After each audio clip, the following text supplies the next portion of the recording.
জল্পনা ছিল বেশ কিছুদিন ধরেই শুভেন্দু শেখর রায়, সুস্মিতা দেব এবং প্রকাশচিক বড়াইক যখন নিজেদের আসন থেকে সরে দাঁড়ালেন, পদত্যাগ করলেন যখন তৃণমূল কংগ্রেসের রাজ্যসভার সাংসদ পদ থেকে, তখনই জল্পনা ছিল কোয়েল মল্লিককে নিয়ে।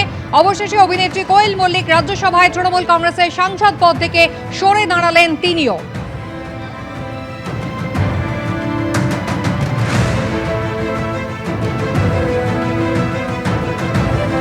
বিজেন্দ্র সিংহ আমাদের প্রতিনিধি রয়েছেন আমাদের সঙ্গে টেলিফোন লাইনে। বিজেন্দ্র, জল্পনা ছিল বেশ কিছুদিন ধরে কোয়েল মল্লিক এবার তৃণমূল কংগ্রেসের রাজ্যসভার সাংসদ পদ থেকে সরে দাঁড়ালেন।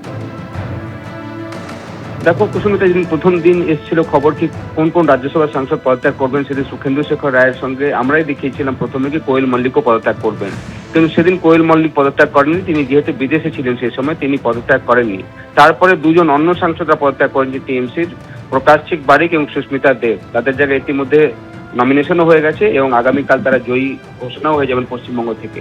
তারপর থেকে জল্পনা চলছিল কি আরো কারা কারা রয়েছেন পদত্যাগ করার মধ্যে, যার মধ্যে সব থেকে উপরে নাম ছিল কোয়েল মল্লিক এবং আরো দু একজন হয়তো পদত্যাগ করবেন, যেটা এখন ইঙ্গিত পাওয়া যাচ্ছে। কোয়েল মল্লিক আজকে উপরাষ্ট্রপতি এবং রাজ্যসভার চেয়ারম্যান সিপি রাধাকৃষ্ণের সঙ্গে দেখা করেন এবং তার পদত্যাগপত্র তার হাতে তুলে দিয়েছেন। এর আগে জল্পনা চলছিল কি তিনি ইমেল মারফত পদত্যাগপত্র পাঠিয়েছেন, কিন্তু যে নিয়ম রয়েছে লোকসভা এবং রাজ্যসভায়, যদি কোনো মেম্বারকে পদত্যাগ করতে হয় সেক্ষেত্রে ফিজিক্যালি প্রেজেন্ট হয়ে চেয়ারম্যানের কাছে বা স্পিকারের কাছে তাদেরকে জানাতে হয় যে তারা কেন পদত্যাগ করছেন, তাদের উপর কোনো চাপ রয়েছে কিনা সে কথাও তাদের জানাতে হয় এবং একটা ফরম্যাট রয়েছে, সেই ফরম্যাটেই পদত্যাগ করতে হয়। যে চিঠি আমরা এই মুহূর্তে দেখতে পাচ্ছি, যেটা কোয়েল মল্লিক দিয়েছেন উপরাষ্ট্রপতি এবং রাজ্যসভার চেয়ারম্যান সিপি রাধাকৃষ্ণনকে, সেটাতে তিনি জানিয়েছেন কি আজ থেকে তিনি পদত্যাগ করছেন এবং তিনি তার স্বেচ্ছায় রাজ্যসভার সাংসদ হিসাবে তিনি আর থাকতে চাইছেন না। এটাও বলা যেতে পারে কি কোয়েল মল্লিক হয়তো খুব কম এরকম সাংসদ রয়েছেন কি যারা সাংসদ তো হলেন কিন্তু কোনো সেশন ফেস করলেন না, অর্থাৎ রাজ্যসভায় কোনো অংশ নিলেন না, তার আগেই পদত্যাগ করতে হলো তাকে। গত এপ্রিল মাসে তিনি শপথ নিয়েছিলেন এবং এই ফার্স্ট সেশন হতো মনসুন সেশন, যদি তিনি 20 তারিখ থেকে রাজ্যসভায় যোগ দিতেন, কিন্তু তার আগে তিনি পদত্যাগ করে দিলেন, তিনি আর সাংসদ থাকবেন না। তিনি চেয়ারম্যানের সঙ্গে দেখা করে তার পদত্যাগপত্র জমা দিয়ে দিয়েছেন। তারপরে তিনি ভূপেন্দ্র যাদবের বাড়িতে গিয়ে তার সঙ্গে একটা সৌজন্য সাক্ষাৎ করেন মতিলাল নেহরু মার্গে এবং একটা আরো ভ্যাকেন্সি ক্রিয়েট হলো পশ্চিমবঙ্গের রাজ্যসভাতে। এখন যা নম্বর রয়েছে রাজ্যসভাতে সেটাতে বোঝাই যাচ্ছে বিজেপি যাকে চাইবে সেখান থেকে তারা রাজ্যসভা এমপি করতে পারবে। এবার কাকে তারা এমপি করছেন সেটা দেখতে হবে। এর আগে 3 জন যারা পদত্যাগ করেছিলেন টিএমসি থেকে তাদেরকেই বিজেপিতে জয়েনিং করিয়ে বিজেপি সাংসদ হিসেবে আনছে বিজেপি।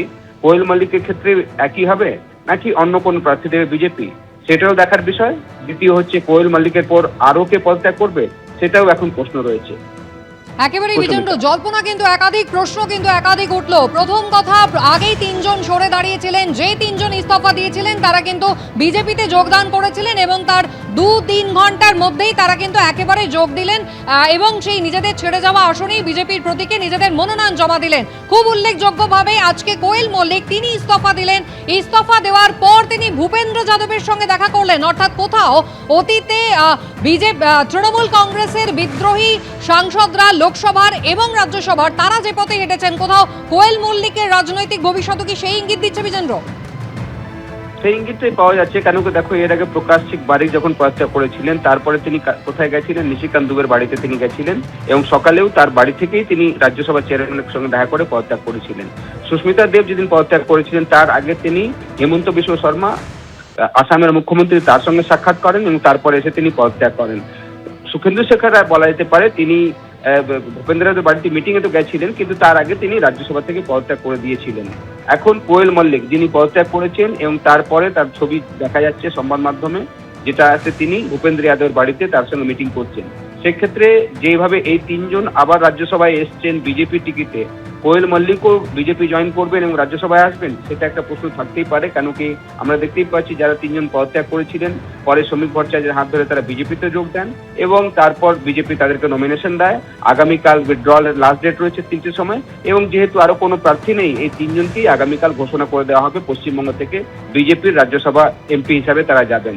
কোয়েল মল্লিকও পদত্যাগ করলেন, সেক্ষেত্রে সেটাই হবে কি হবে না সেটা দেখার বিষয়।